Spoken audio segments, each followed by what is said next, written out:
ساس سے نہیں بن پاتی، کئی بار بہو سے نہیں بن پاتی، کئی بار بھائیوں میں نہیں بن پاتی۔ ان سارے رشتوں میں مٹھاس ڈالنے کے لیے، محبت ڈالنے کے لیے، یعنی یہ اسپیشل وظیفہ ہے کسی بھی رشتے میں محبت ڈالنے کے لیے۔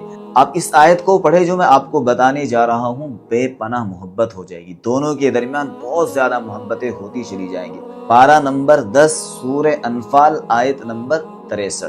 وَأَلَّفَ بَيْنَ قُلُوبِهِمْ لَوْ أَنفَقْتَ مَا فِي الْأَرْضِ جَمِيعًا مَا أَلَّفْتَ بَيْنَ قُلُوبِهِمْ وَلَكِنَّ اللَّهَ أَلَّفَ بَيْنَهُمْ إِنَّهُ عَزِيزٌ حَكِيمٌ۔ نماز کے بعد اس کو آپ ہر نماز کے بعد 11 دفعہ پڑھیں۔ اس کا مطلب یہ ہوتا ہے اور ان کے دلوں میں ایک دوسرے کے لیے الفت پیدا کر دی، یعنی محبت پیدا کر دی۔ اگر تم زمین بھر کی ساری دولت بھی خرچ کر لیتے تو ان کے دلوں میں یہ الفت پیدا نہ کر سکتے، لیکن اللہ ان کے دلوں کو جوڑ دیا۔ وہ یقیناً اقتدار کا بھی مالک ہے، حکمت کا بھی مالک ہے۔ انشاءاللہ آپ کا مسئلہ حل ہو جائے گا۔ اس کو پڑھ لیا کریں نماز کے بعد 11 دفعہ۔